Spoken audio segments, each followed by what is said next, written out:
In the wild there are rules, unspoken rules that every wolf knows. The strong lead, the big hunt, the fast survive, and the small are tolerated, at best. This is a story about Shadow, a tiny wolf in a world built for giants. A wolf who learned that sometimes the smallest voice carries the loudest truth. This is Shadow's story, where being called useless became the fuel for something extraordinary.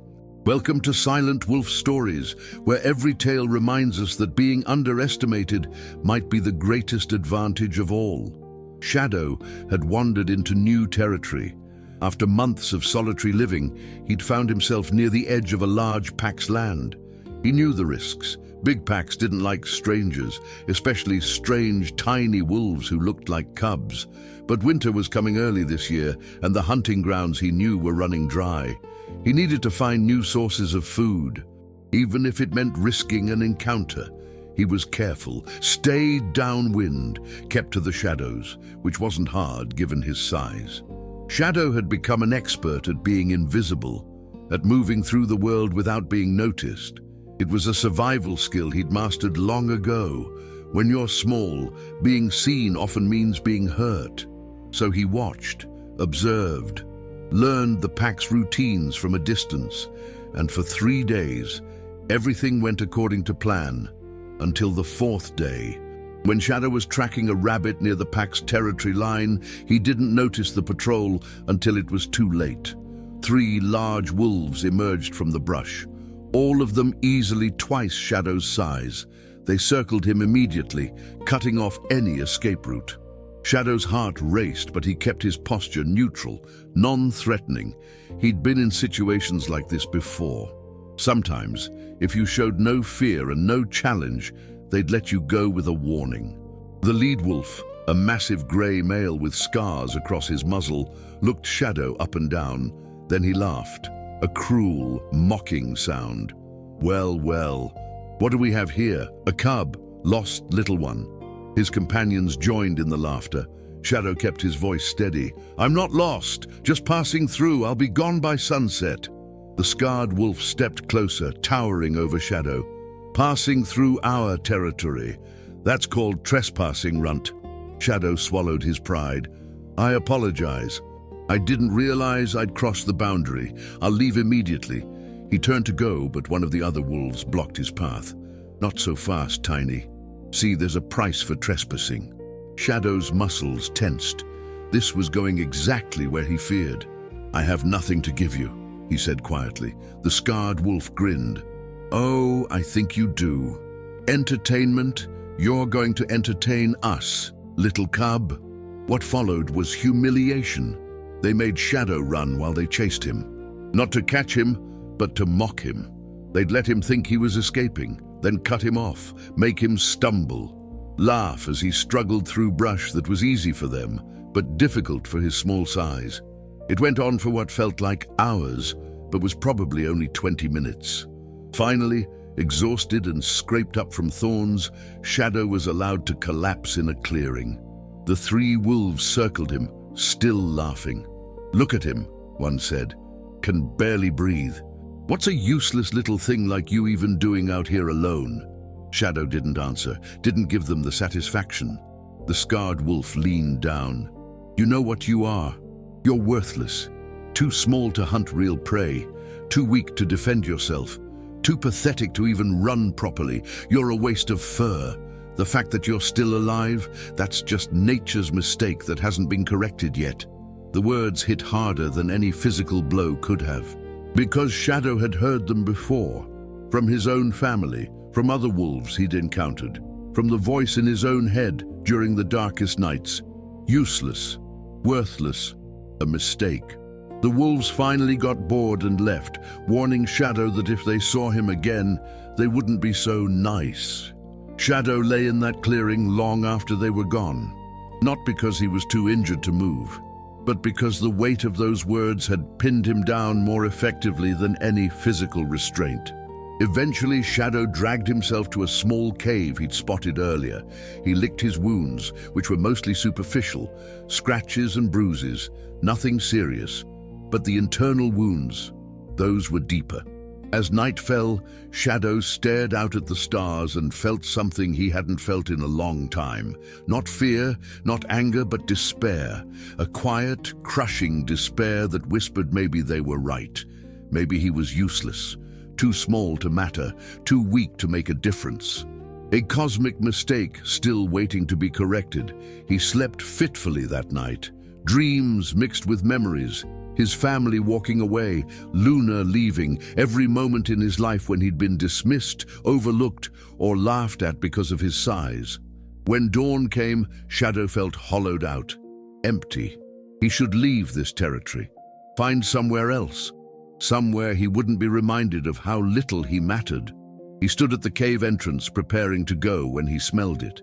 Smoke. Not the pleasant smoke of a distant campfire.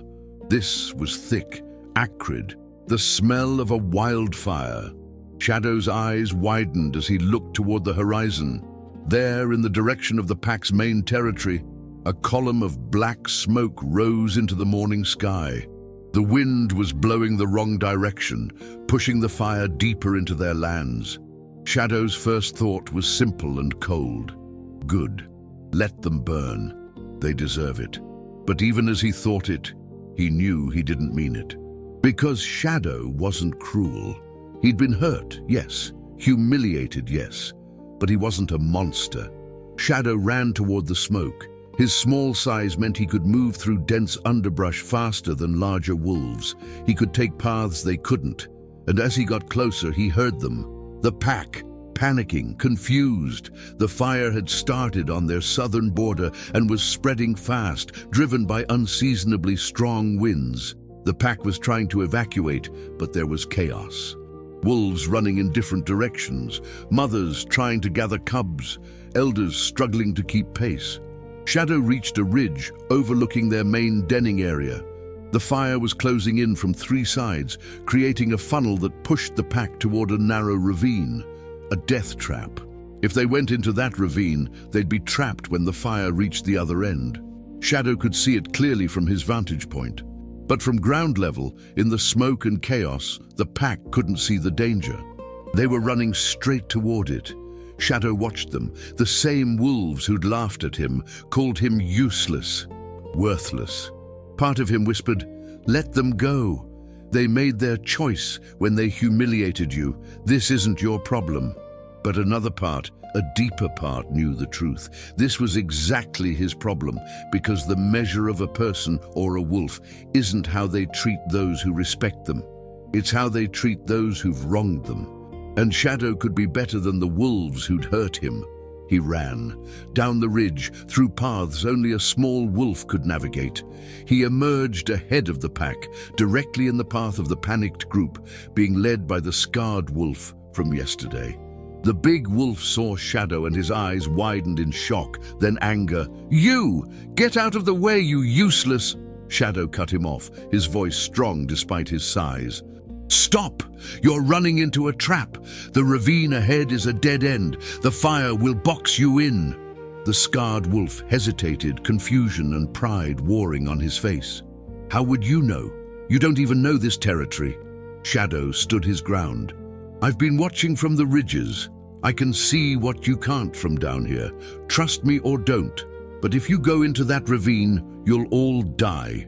The pack had stopped, looking between Shadow and their leader. The smoke was getting thicker. Time was running out. An older female wolf stepped forward. "The ravine has always been our escape route. Why should we trust a stranger?" Shadow met her eyes. "Because I have no reason to lie. I could have run, could have let you all figure it out yourselves. I came back because..." He paused, searching for words. "Because being small doesn't mean being useless. And maybe I needed to prove that. To you. Or maybe just to myself." The scarred wolf's face twisted with conflict. Pride said, "Don't trust the runt." Survival said, "Listen." Finally, a younger wolf spoke up. "The wind has changed. If the fire shifts, the ravine would trap us." Precious seconds ticked by. Finally, the scarred wolf snarled, "Fine, but if you're wrong, runt." Shadow didn't wait for the threat. "Follow me, I know another way. Narrow paths. Big wolves will have to go single file, but you'll fit. And it leads to the river." Shadow turned and ran. For a moment, he wasn't sure they'd follow. Then he heard them, the whole pack, running behind him, trusting the wolf they'd called useless just yesterday. Shadow led them through paths he'd mapped during his days of observation, tight squeezes between rocks, hidden trails through dense brush, places where his small size was an advantage, not a weakness. The pack struggled but followed, the smaller wolves helping the larger ones through tight spots. Behind them, they heard it, a roar as the fire reached the ravine entrance. If they'd gone that way, if they'd ignored Shadow, they would all be dead. The realization rippled through the pack. The tiny wolf they'd mocked had just saved their lives. Finally, after what felt like an eternity, they emerged at the river. The pack plunged into the water, cooling their singed fur, coughing out smoke. They'd made it, all of them, not a single wolf lost. Shadow stood apart from the group, catching his breath. He'd done what he came to do. Now he'd leave. He turned to go, but a voice stopped him. "Wait!" It was the scarred wolf. He approached slowly, and Shadow tensed, expecting he didn't know what. But the big wolf did something Shadow never expected. He lowered his head, a gesture of respect, of apology. "I was wrong," the scarred wolf said, his voice rough. "Yesterday I called you useless, called you worthless. I was wrong." Shadow didn't know what to say. The older female wolf stepped forward too. "You saved us. All of us. Why? After how we treated you?" Shadow looked at them, at the pack who'd humiliated him, who'd made him doubt his own worth. And he realized something. Because proving you wrong wasn't about making you feel bad. It was about reminding myself that your opinion of me doesn't define my value. I know what I am. I'm small. I always will be. But small doesn't mean useless. It means I see paths others miss. I fit where others can't. I survive where others fail. The pack was silent. Then the scarred wolf spoke again. "Stay. Join our pack. We could use a wolf like you, a wolf who thinks differently, sees differently." Shadow shook his head slowly. "No. Thank you, but no. I've learned something important about myself. I don't need a pack to validate my worth. I don't need anyone to tell me I matter. I know I do. Not because of what I can do for others, but because I choose to do right, even when it's hard, even when I've been wronged. That's who I am." He looked around at them one more time. "You called me useless, and for a moment I believed you, because I've been told that my whole life, by my family, by strangers, by my own thoughts. But today, I realized something. The wolves who call others useless, they're usually the ones who can't see value beyond strength and size, and that's their limitation, not mine. I hope you remember that. I hope when you see someone small, someone different, someone who doesn't fit your idea of strong, you remember the day a useless wolf saved your entire pack." Shadow turned and walked away. Behind him, he heard murmurs, respect, awe, even shame, but he didn't need their validation anymore. He'd found something more important, self-worth that came from within. Not from being accepted, not from being praised, but from knowing deep in his core that he had value, that his size was just one small part of who he was. And that being underestimated, that was their problem, not his. Days later, Shadow found himself on a familiar ridge, watching the sunset. The fire had passed, the land would recover, the pack would rebuild, and Shadow had found something he'd been searching for without even knowing it. Peace, not the peace of having everything figured out, but the peace of knowing he didn't need to prove himself to anyone anymore. He was enough, exactly as he was. He thought about the scarred wolf's words. Useless. The word had cut so deep because part of him had believed it. But now it just seemed sad. Sad that some wolves couldn't see beyond the obvious, couldn't recognize that strength comes in many forms, that heroism doesn't require size, that the smallest act of courage can have the biggest impact. The Scar Wolf would never forget the day the useless wolf saved his life.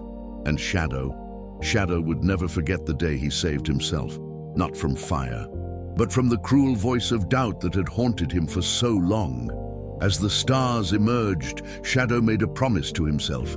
He would never let anyone else's words define him again, not his family's abandonment, not strangers' mockery, not even his own fears. He was Shadow, small, yes, different, yes, but useless, never. He was a survivor, a hero, a wolf who chose kindness even after cruelty, who chose courage even after humiliation. And that was everything. This is Shadow, the wolf who learned that being called useless says more about the speaker than the one being spoken to. That true strength isn't about size or power, but about character and choice.